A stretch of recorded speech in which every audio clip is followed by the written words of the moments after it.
Great Scott on this week's episode of Top of the List. We are discussing the Back to the Future films. Stay tuned to find out what's on Top of the List.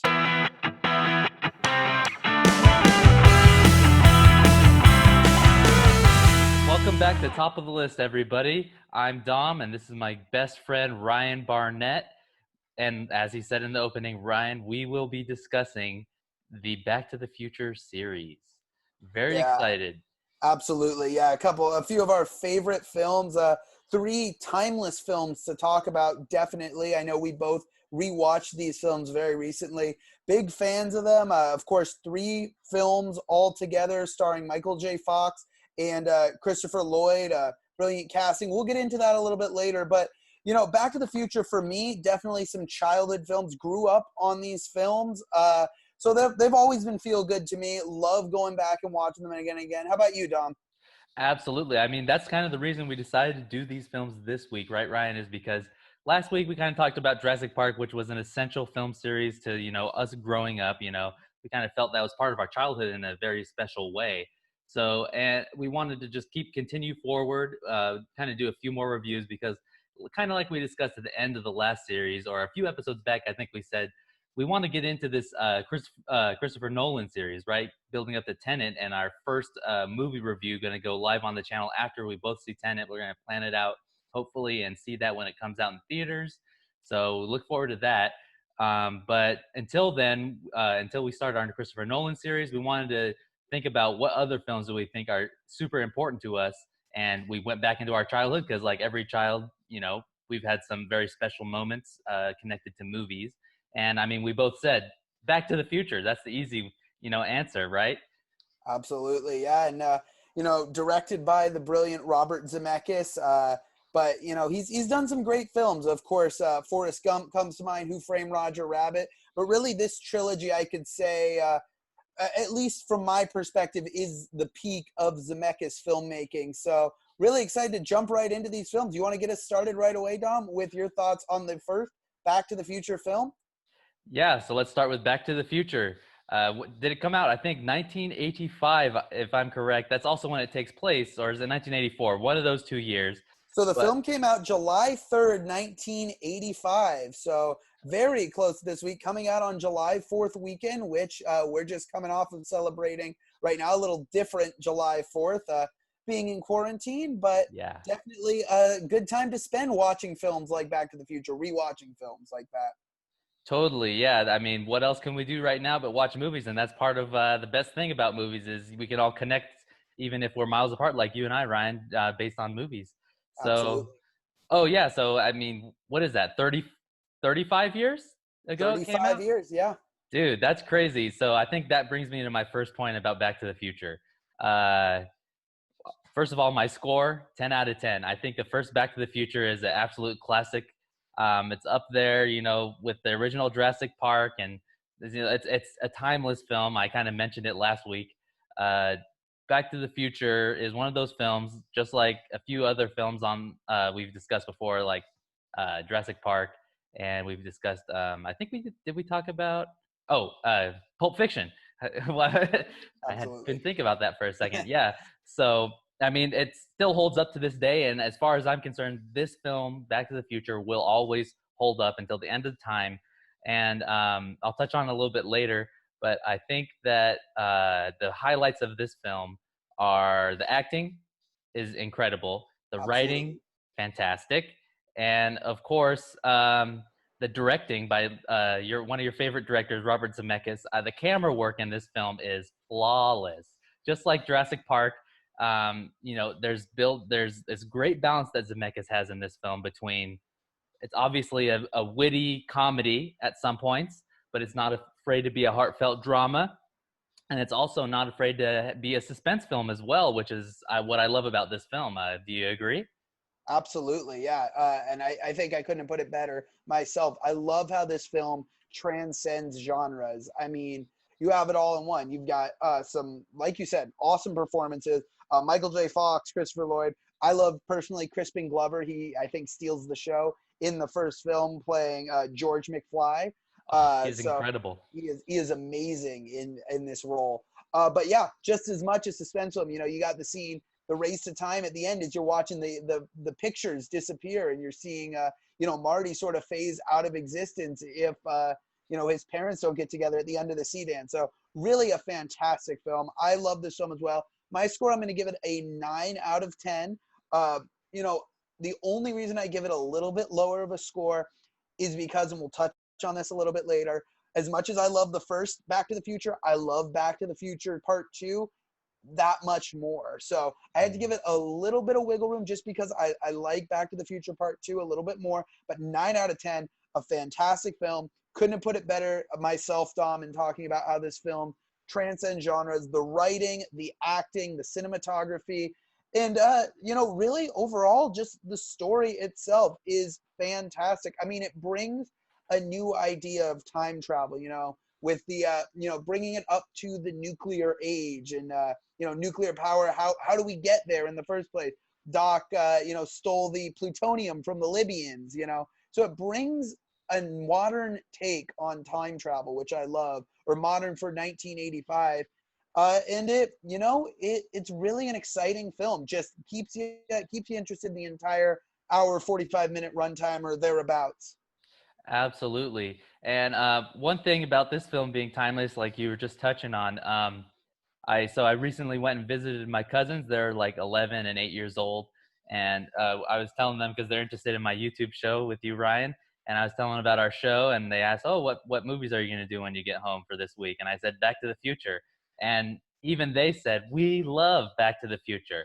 It's one of those films where my uncle, he's in his 50s right now, and he grew up watching Back to the Future in the theater, just not like you and me. We didn't have a chance to do that, but it's one of those films where generation after generation, it's like my uncle's generation and my mom's generation and your parents' generation grew up with this film, and then you and I, when we were kids, they pass it on to us, and now my uncle's kids, they're a little bit younger than us, and they can still find enjoyment in it all the way in the 2020s. So Absolutely. And I mean, circling back there too, truly this film, a family film as well. It perfectly toes the line of, great comedy, great drama, great action that the whole family can enjoy. absolutely. And it's something you just sit down and you can have fun. But it's also one of those films if you want to, have characters you're compelled to follow. Like, you could sit in like Talladega Nights and have a fun time and laugh, right? It's not a masterpiece of cinema by any means. But in Back to the Future, you can just be a kid and sit back and say, oh, this is such a fun movie to watch. But if you're an adult too, you can sit back and say, wow, the characters, excuse me, the characters are so like they have so much depth to them, and there's a lot of like this brings me to one of my favorite parts of the movie, the relationship where Marty McFly gets to learn more about his parents in this film, and I love that he learns more about himself along the way as well. So Yeah. I mean, yeah, I was just about to say, I want to touch on, of course, Michael J. Fox, Christopher Lloyd, iconic in these roles, first introduced in this film, the original Back to the Future. But just touching on some of the awesome, awesome performances given besides those two. I mean, looking at Leah Thompson as Lorraine, as Marty's mom, I love that scene where, you see her nursing him back to health, and she's the complete opposite of how he views his mother. I think that's hilarious.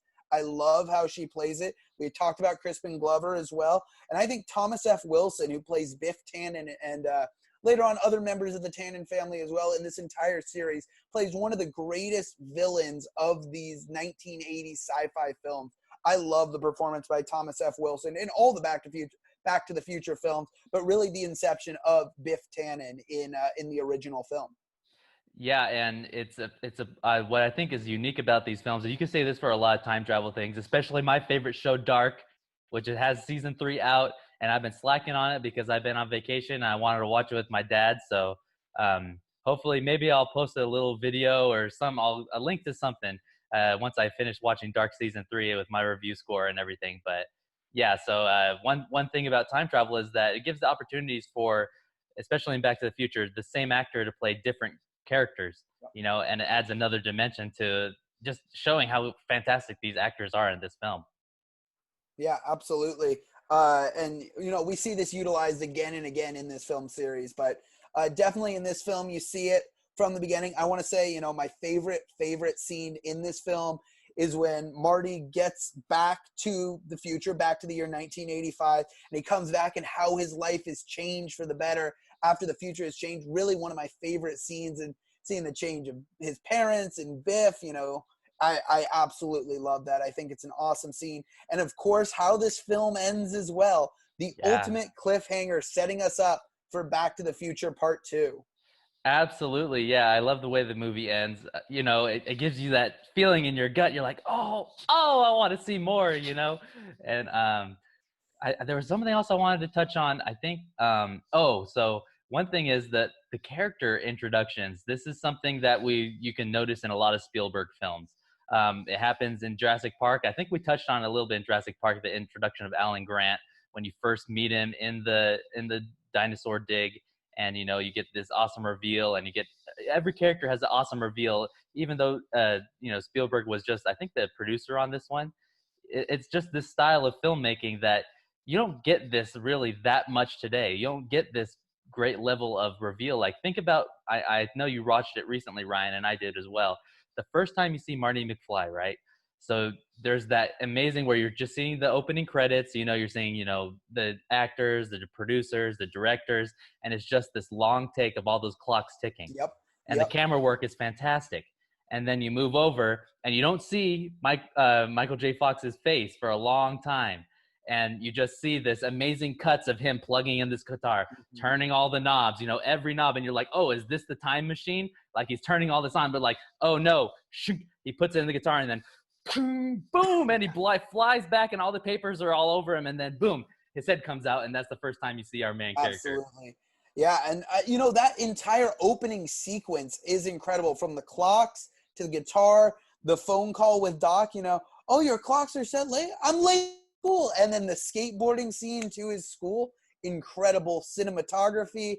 The music as well. I believe it's Alan Silvestri who does the music or composed for this film. Fantastic. Honestly, John Williams-esque. I was surprised to hear it wasn't John Williams, because I know we were discussing right before we started filming the theme to this film is, for lack of a better terms, glorious. I love the theme from this film, right up there with Star Wars, Jurassic Park, Jaws. Oh, iconic, definitely. Yeah, and Alan Silvestri is the composer that makes the Avengers theme. Well, there you go, and another iconic score. And there's these films always integrate great music. I'll touch on one other scene. I keep on saying my favorite scene. There are just so many great ones. But the Johnny B. Good scene. I mean, come on. One of the greatest scenes in cinema, from the intro to the music, and then at the end, well, you may not get like that yet, but your kids are gonna love it. Fantastic scene, and the brother calling on the phone.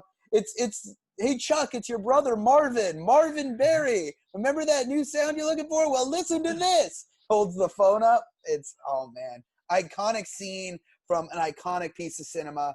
Like I said, I'm gonna give it a 9 out of 10. More on that later when we discuss the next film. But I think 9 out of 10. Didn't you have a little bit of something I didn't know about that scene, Ryan? A bit of a cameo about as far as the band. That, do you remember telling me that? I'm not sure what you're touching on there. No. Didn't you say? Didn't you say the band, the actual band that he's playing with in that is I can't remember the name off the top of my head, but you had said they're I know later on in Back to the Future Part 3, ZZ Top makes an appearance as the band in the town Hootenanny. But not that I know in this one. I know that Huey Lewis made an appearance. Okay, so he made an appearance in this film as a judge in the opening scene where his band's playing to try and get. But yes, I not that I know of from the band. No. Yeah, I think I was remembering the wrong part. It was, you said Huey Lewis makes a cameo in this film. Yes, that is correct. Okay, yeah. Yeah, but iconic scene, like I said, fantastic film. 9 out of 10 for me. You said 10 out of 10, Dom. Anything else you want to add about Back to the Future? Geez, I mean, I think there's like these little things that amaze me with Christopher Lloyd's performance in this film. Like, for example, when Marty's mom, when he's back in 1955, comes to find him at Doc Brown's house, and she walks in and she's asking him to go to the Enchantment Under the Sea dance, and there's just these little things that Christopher Lloyd does, where like he's looking at Marty like with big eyes like that, and like it's just he adds like if you were to look at that on the script and like to see, oh, it'd say Doc Brown looks nervously at Marty, but it's like Christopher Lloyd brings so much to that exact second that adds so much to this movie. I don't know. Oh, I just love absolutely. little No, tidbits like that. I totally get what you're saying there. It's not just his speaking and his diction and syntax. It's his body movement. He is truly embodying Doc Emmett Brown, this crazy mad scientist, and he does it perfectly. And you're absolutely right. Definitely great to call attention to Christopher Lloyd's performance there. Cool. Yeah. So I mean, we both love Back to the Future 1. So I think we've said our bit on that. If we think of anything else, we can always come back. But I think we should move to Back to the Future Part 2. And I think this is where we're going to have a little bit more evidence. We pretty much mostly agree about everything on Back to the Future Part 1. But Part 2, I do have some issues with. And I know that you love, love, love this film. So let's start off with a positive. Take it away, Ryan. All right, so I'll start it off with my score. Back to the Future Part 1, 9 out of 10. I give this film a 9.5 out of 10. To me, this film took everything that was great from Back to the Future Part 1 and added a more complex, in-depth storyline. We go to the future. We go to the past. We go to an alternate 1985. This film touches on the butterfly effect, the dropping of the sports almanac in 1955 and how this changes 1985. I think this film, the story in this film is incredible, paired with, once again, the fantastic acting of, pretty much the entire returning cast from Back to the Future Part 1. I love the look at the future. I mean, first time I saw this movie was probably in the early 2000s. So seeing this idea of what 2015 would look like, and now I know we look comically back at it, what 2015 was versus what we predicted. But still, it's, one of my favorite things to do. I love seeing how the future was predicted in the past. It's one of my favorite things, even in literature with, you look at something like 1984 or Brave New World. It's really an intriguing subject to me. But once again, great acting again, same cast. Like I said, I like the story a little bit more in this one. 9.5 out of 10. So those are my positives. Once again, just really, really enjoyed this film. Awesome. Yeah. So let me give my score. So I knocked this one down a few points. It's not a bad movie by any means. It's just this movie is nowhere near as good as the original Back to the Future, in my opinion. I think that this is a great film. I'm going to give it an 8 out of 10. It's one that you can see on TV and watch it time and time again. Maybe it's one that, like we just did. You see it on Netflix and, I had already seen it like 6 or 7 times, but I said, you know what? I want to watch it one more time to just remember what I've seen again. It's enjoyable time and time again, but there are some things that bother me with this film. And let me move from broad to specific. So broadly, I think you mentioned it. You like that it has the future, the alternate timeline plus the 1955 timeline. A retread of the first film, which kind of leads me to my first thing. This one is kind of a retread of the first film, which is a major knockdown for me. There's so many similarities. It feels like, I mean, you can't help it because it's a sequel, but you can't help but feel like, oh yeah, I've seen this before, which is used to some advantages and disadvantages. So that's why I'm not like super negative on it. But so my thing is like, it feels like because I don't know if you knew this, but behind the scenes, they filmed Back to the Future 2 and 3 back to back. They wrote them almost as one giant film, right? Mm-hmm. Which is why the first film, or Back to the Future Part 2, ends to be continued. It literally, all these films really pick up right where the last one leaves off, which is one of my favorite things about these films. But go ahead.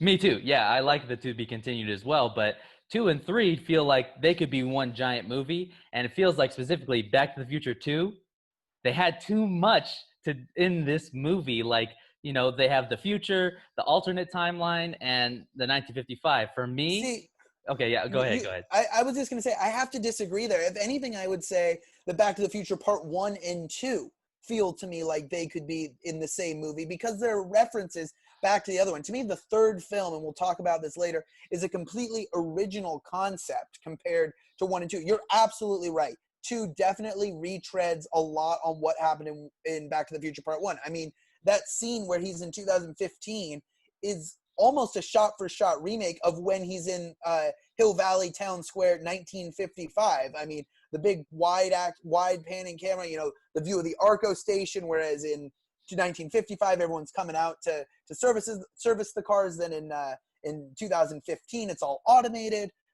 You know, literally a shot-for-shot remake. But I think that's part of the beauty of the film. But you go ahead now. Go ahead and finish up that thought. Cool. Yeah. So that kind of perfectly brings me into what I was gonna say. So like out of those 3 timelines in this film, 3 timelines, forgot I was on camera. 3 timelines.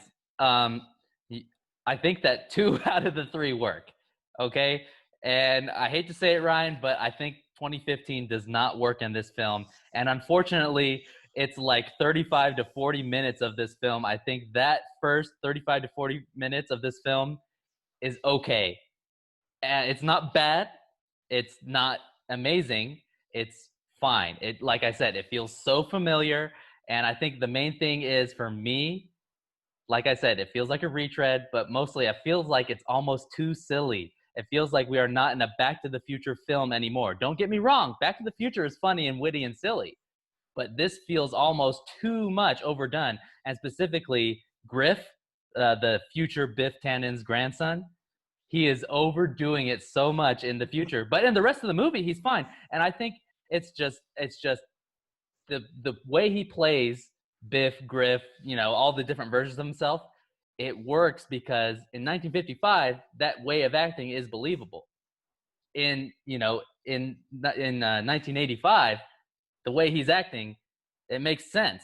But in 2015, when he has, you know, the weird hat and the bat and the giant hoverboard that he pulls out of a giant case, and yeah, it's funny and it's entertaining, but I don't know, it's just, it's too silly for me. And I think the 2015 part is the least favorite part of the movie for me. But Can I ask yeah, you something about the 2015 part? please go right ahead. So I understand the scenes that take place in Town Square, the reversing of the future of Marty, or the future of Marty's son getting arrested. Yeah. A little bit, yeah, repetitive, silly. I personally love it. I think that's the beauty of the Tannen family characters. But what about the scenes that take place when Marty goes and sees his future home? I mean, personally, to me, I think those are awesome original scenes. And you want to talk about the suspense factor of, you know, seeing your own life but not wanting to get caught. I thought was a really original idea. Once again, here's what I'm going to say. Positively, Robert Zemeckis, excellent execution.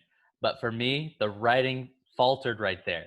And it's not that those scenes are bad scenes. It just feels like, number one, okay, so I have a few things to point out here. Just in 2015 in general, in the original Back to the Future, there were special effects. Like, you know, when the car travels into the future, you see flashes and it looks like 1980s, but it doesn't bother you today. If you look at the sky while they're in 2015, it looks so fake. You see cars flying around and they don't look real at all. If you look in the background in some things, they use too much special effects and it doesn't hold up today. Just like in, like, for example, Jurassic Park 3. Remember how that movie didn't hold up today? We said, oh, the dinosaurs look worse than they did in the original Jurassic Park. In this movie, I think they might have overdone it a little bit in the future, which is because it's the future, which is understandable. But, you know, when they go in 1985 and 1955, they don't need to do that because it's all practical. So that's one negative for me. And then here's something I really want to get your opinion on, Ryan. I think the character arc for Marty McFly, you know, the main character, the original one, not the son, not Marty Jr. I think his character arc in this film and some of the choices he makes some dumb decisions, and he has like the worst character arc ever. Not ever, but like he doesn't have a great character arc like he did in the first one. That's what I meant to say. He makes some dumb decisions. You're absolutely right. And some of the thoughts in 2015 the actions in 2015 are not the smartest decisions. But I think that's all part of the McFly story arc, not just in this film, but throughout the entire 3 films. We sort of come full circle there at the very end of Back to the Future Part 3, which is one of the redeeming factors of the 3rd film. We'll touch on that a little bit later. But you're right. That being said, I think some of his coolest scenes take place in the alternate 1985, sort of his showdown with Biff at the Before we get hotel there, casino. Yeah, go ahead. before we get there, we need to say stuff on 2015 because I need to know your ideas on a few things. So I have a few specific moments because I was driving home just now from my visit with my cousins. I just watched this movie on my phone the whole drive, and there was a few things I wrote it down so I would remember it, and I want to make sure you think. So two All decisions he makes. So first of all, Marty, when he loses the car and the older Biff goes and gets it, he's distracted by a dog walking, and that's how he loses the DeLorean. Did you remember that, or? I don't know. Okay. So the thing is that they're trying to get Jennifer from the house, right? And Doc Brown, he says, "Okay, Marty, wait here with the car. I'm gonna go get Jennifer and bring her back," which is a great idea. You don't want to leave the time machine just lying around. So Marty is just kind of walking around admiring the future, which makes sense. He's in the future. Yep. But then all of a sudden he sees a dog walking itself because there's like a drone attached to a leash, and he gets amazed by it. And then he just starts walking down the street, and then Biff just comes in and steals the DeLorean. Like, really? They couldn't have come up with a better way for him to have stolen the DeLorean. Like, he couldn't have tricked him in some way, just like he had tricked, just like time and time again, Marty McFly tricks Biff in the original movie by saying, "Oh, look over there," or something like that. He uses his wits to outsmart Biff. You're telling me that the Biff from 2015 wouldn't have learned from that lesson? Like they even display in 1955, he learns from his past self. That would have made it too easy. I'm sorry. It has to be a way that went unbeknownst to Marty, because otherwise then it wouldn't have taken a while to figure out what was going on in alternate 1985. I get why they made it work within the film, and you're right. It's one of those things that works within the film, but still, I think it could have been a little bit tighter right there. And then, so I think you disagree with me on that, but let's get over to my second point. So Doc Brown's motivations in this film. He brings them back, and I'm totally on, like, from minute 1 in this film, I was on it. I was like, okay, the theme song is blaring. I'm in it. Doc Brown is the same guy. Marty's the same guy. Jennifer's there. I was totally in it. I was like, this is going to be amazing. But then all of a sudden, after they execute it, and, he says, we have to fix this with your son. And, and then Marty buys the almanac, which is another decision maybe you're kind of iffy on. All of a sudden in this film, Marty McFly is a lot more self-centered than he was in the first one, which is a downgrade, I think, in his character arc. And then anyways, on Doc Brown's part, he tells Marty specifically, he says, okay, he gets mad at him because he sees the sports almanac. He says, I did not create the time machine so you can get rich. It's not a get rich quick scheme. It's, right. It's because I want to see, it's about discovering humanity, which I think is a beautiful thing. I love that. It added so much to his character. I was like, wow, they're deepening his love for science here. And I was so into it at that point. And he's like, it's about learning from our past, which is what history is about. And it's about learning what could be in the future so we don't make mistakes. And, and that was a great speech that he gives there. But then, like, literally they cut. And then in the next scene, he gets Jennifer back and he says, I'm done. He says, he's like, I have to go and destroy the DeLorean. So they're in night. Right. Then they go to the alternate timeline, which I'll hand it over to you for the alternate timeline. They get to 1985 and he says, I'm going to destroy the DeLorean. I'll be in my house if you need me. Like, right away, he goes from saying, I created this time machine for a specific purpose because I love time travel, because I love history, because I created for the betterment of mankind. Then he just quickly jumps over to saying, I'm destroying this thing. Like, that felt a little bit off to me. What do you think? I get it. Yeah. I mean, my thought is he already had explored humanity. I mean, his motive in the first movie for it, when he leaves, is, he wants to go explore beyond his years. And he does that to the year 2015, which is then he comes back. I mean, to us, we fathom that as 20 minutes. He comes back and gets Marty and Jennifer.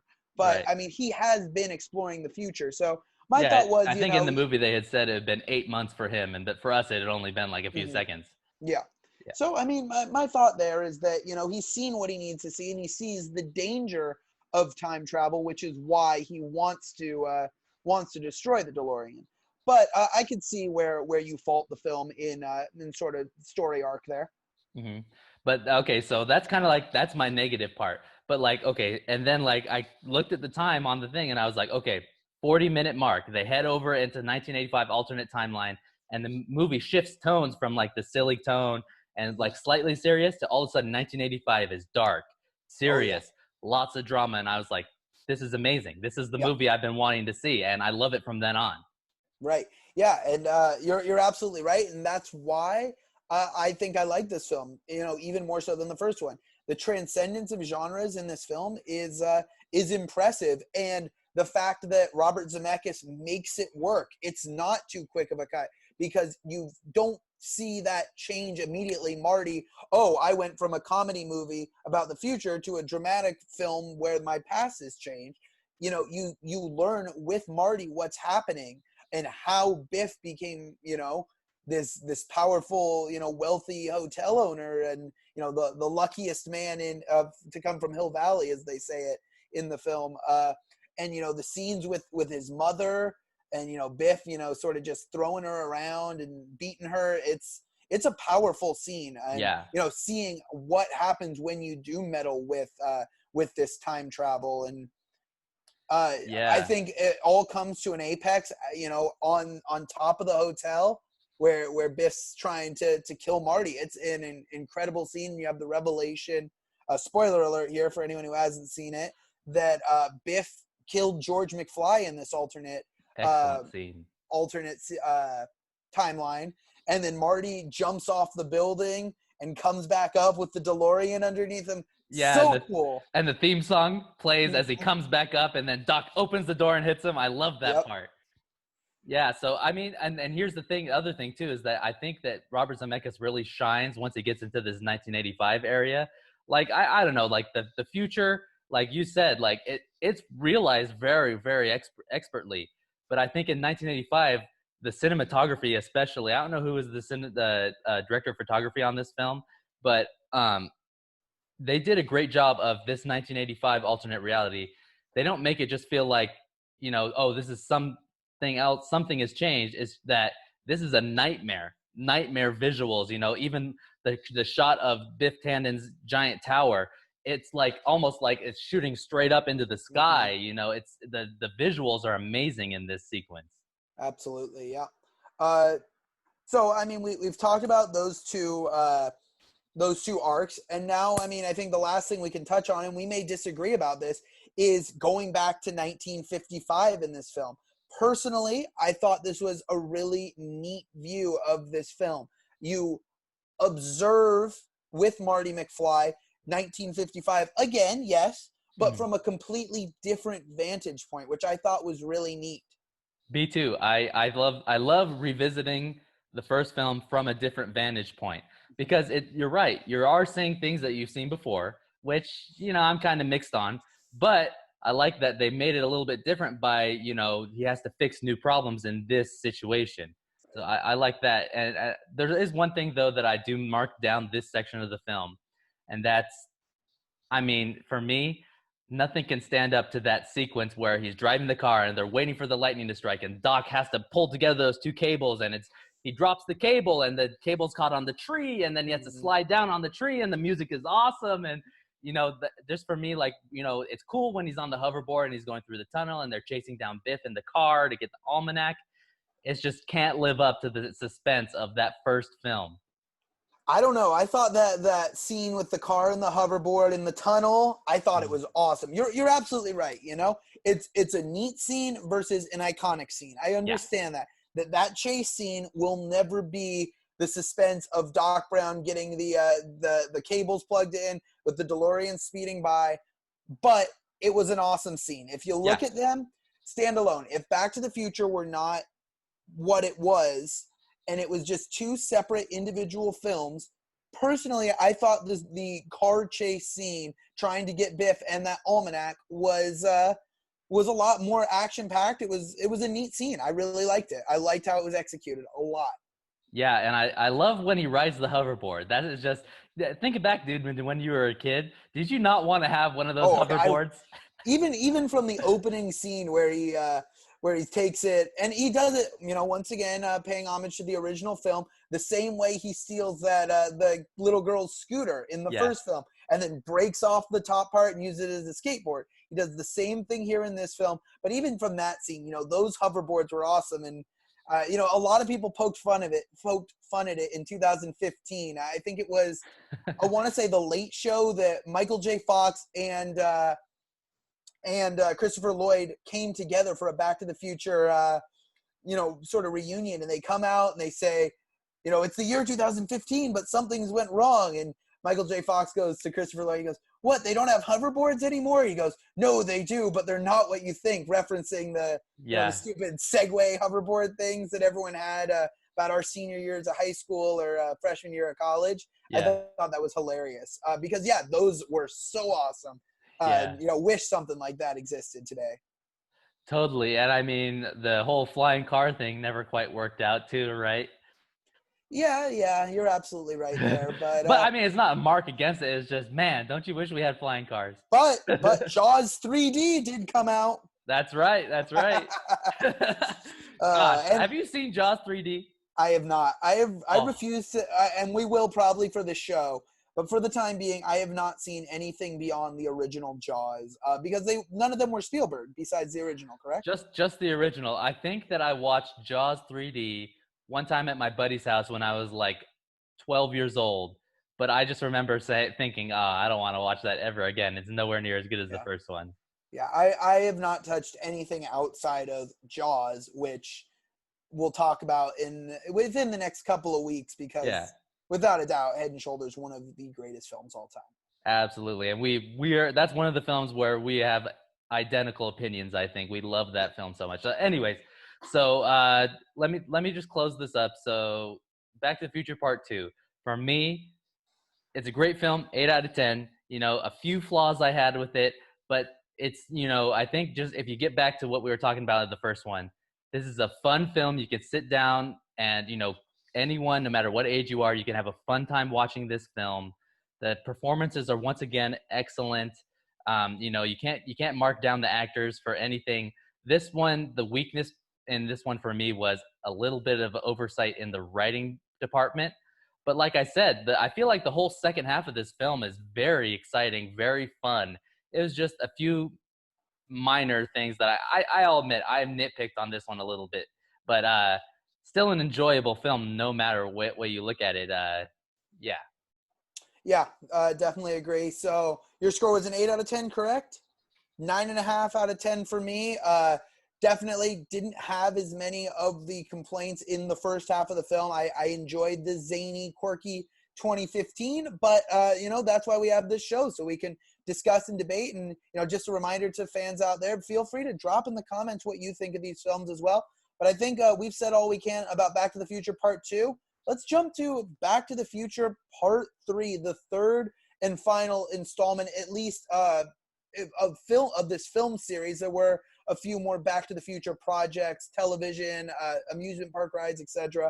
But Back to the Future Part 3 that sort of culminates this storyline, which was released in 1990. So after 1985 to 1989 was the break between Back to the Future Part 1 and Back to the Future Part 2. Between Part 2 and Part 3, we waited only a year, or those who went and saw it in theaters waited only a year. So like Dom said, the two were produced at the same time together. Definitely, I think this was the weakest of the three films. I think you can agree, Dom. I mean, so I've been doing a little thinking on it. As a kid, I think this was my favorite one when I was a kid.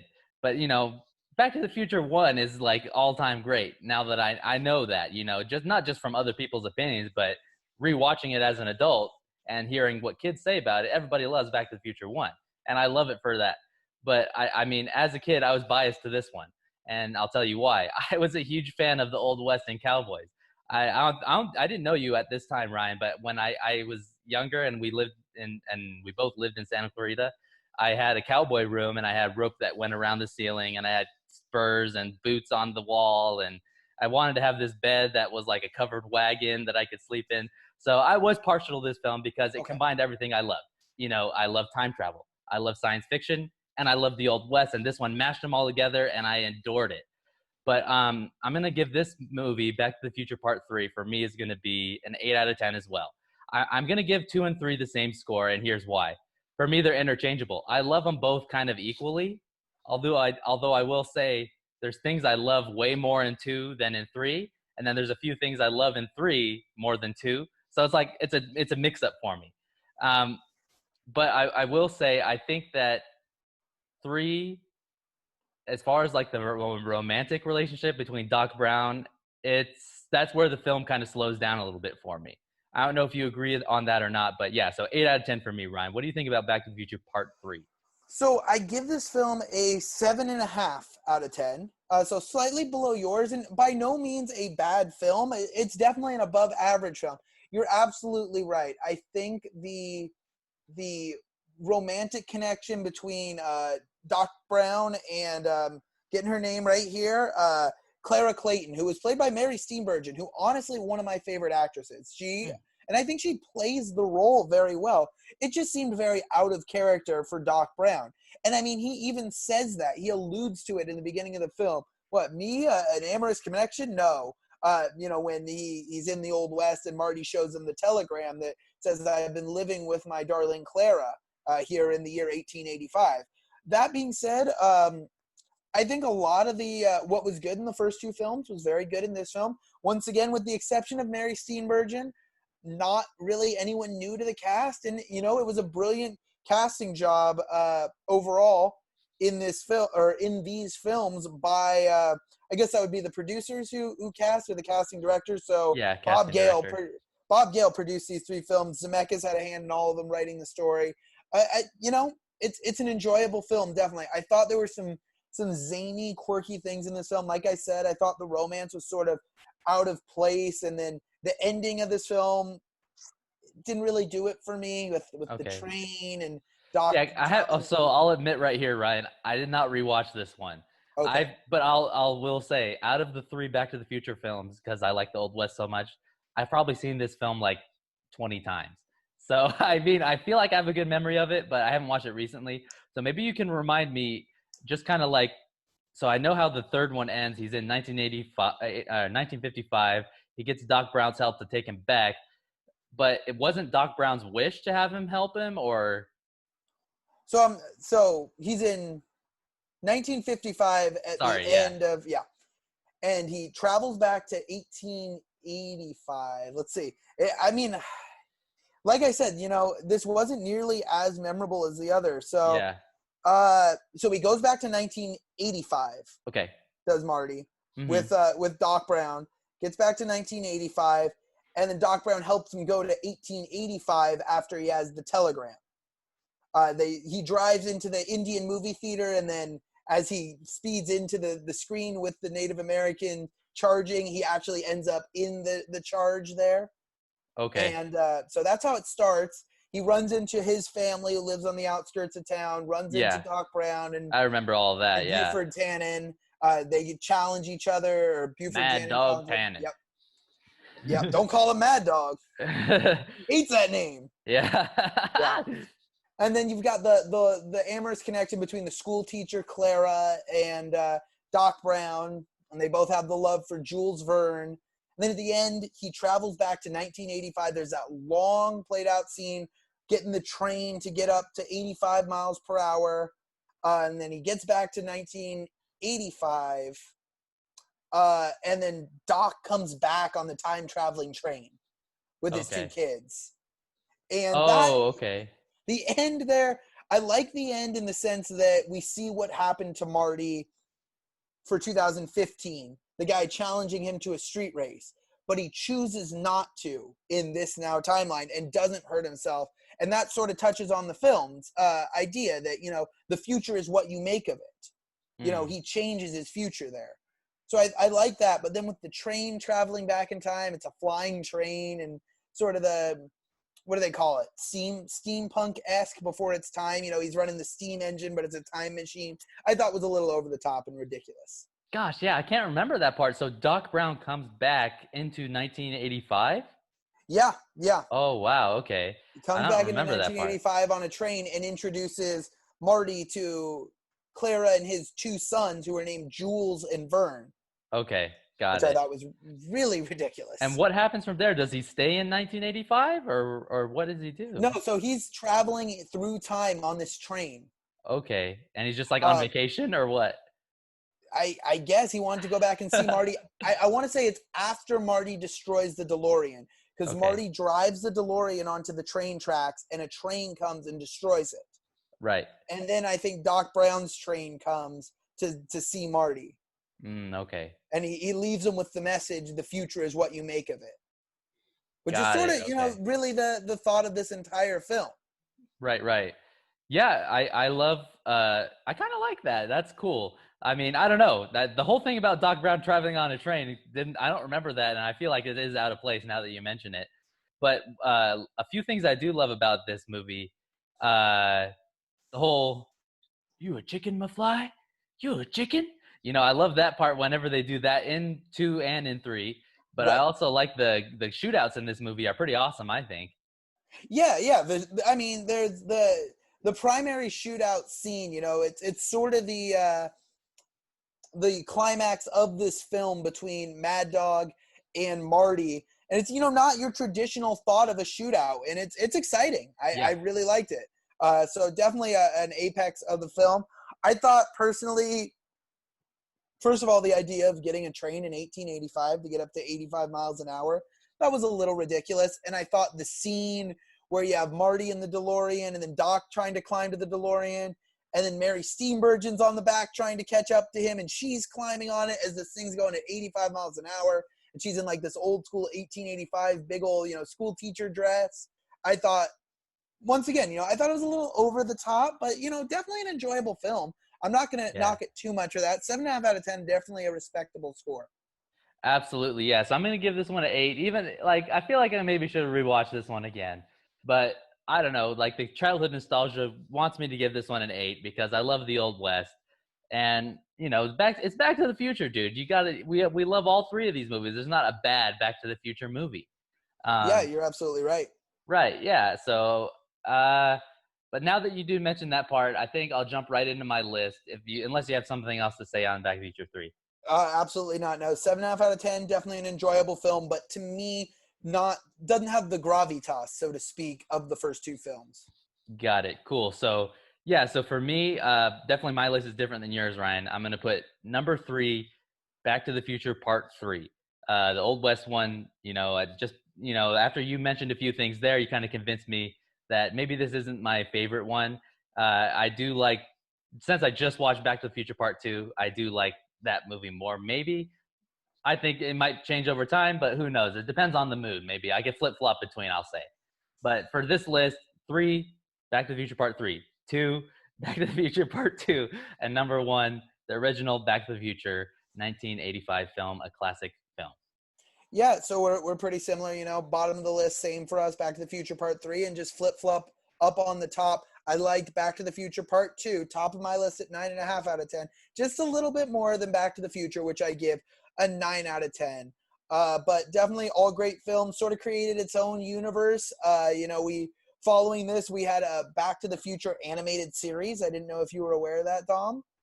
Yeah, I think I did know about it, but I don't think I've ever seen it. Yeah, so back, I believe it was after the third film because it does take place. Doc's kids are in it too, so it's 1991 to 1992. It was on Mhm. the air. I went back on YouTube and just watched some of these shows, and a little known fact: it also starred Bill Nye. So with every episode, Bill Nye would give like a scientific fact that was mentioned in the episode. So they were kind of entertaining. It was Cool. 26 episodes. So that was on there. That follows the events of Back to the Future Part 3. I also, growing up, what got me into these films actually was the Universal Studios ride, which is no longer there. The I was going Back to to the ask you Future if you've ride. been on it before. Absolutely. Actually, was my first ride ever at Universal Studios. Growing up, my dad worked right by Universal Studios. So my parents, when I was, I was finally old enough, I think it was my 7th birthday, took me to Universal. And Back to the Future was the first ride we rode. And I love that ride. I didn't remember much from it. It's now the Simpsons ride. It's the same exact ride vehicle, the motion simulator that you go up into the dome. But it was, you were in a DeLorean chasing Biff, who had stolen one of the DeLoreans. You're in the Doc Brown Institute of Future Technology. It was really neat. I actually went back after watching these films and watched just the YouTube video of the ride. And yeah, I think it still would have held up. So it was fun. But I like what Back to the Future has become, and definitely timeless movies. I'd watch all three again and again and again. Whether they're on late night TV, whether I'm showing these films to someone for the first time, or just someone wants to rewatch them with me. I'm game for it. I love these films. Absolutely, yeah, man. I wish I could have been on that ride, dude. I don't know if I ever went on it. Oh no, I definitely didn't, because the first time I went to Universal Studios was with Sean. So then you wouldn't have been on it. Yeah. So, yeah, damn. I wish I could have been on that. That sounds like a dope ride.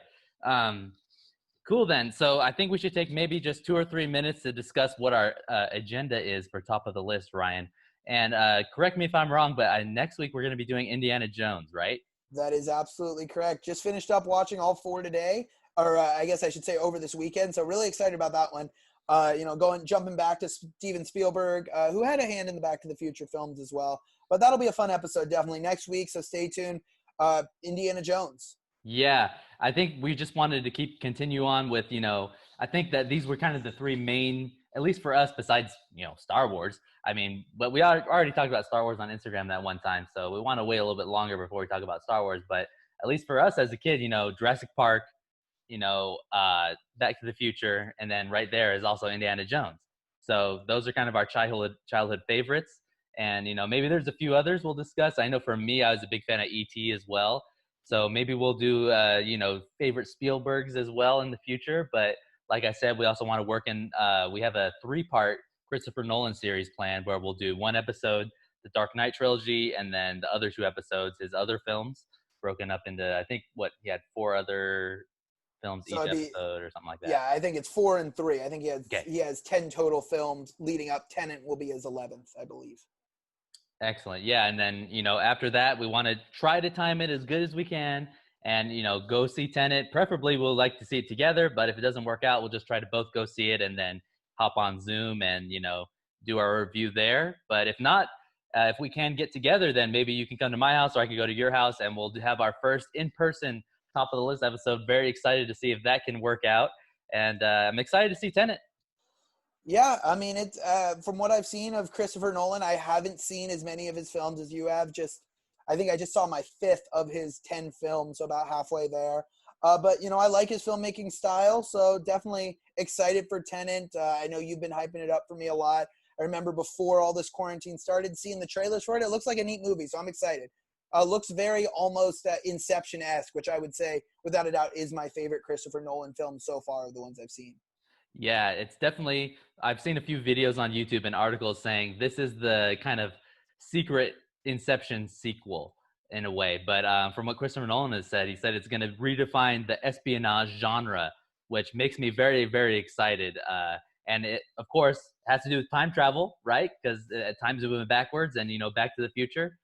So it's something we're definitely going to be interested in, dude.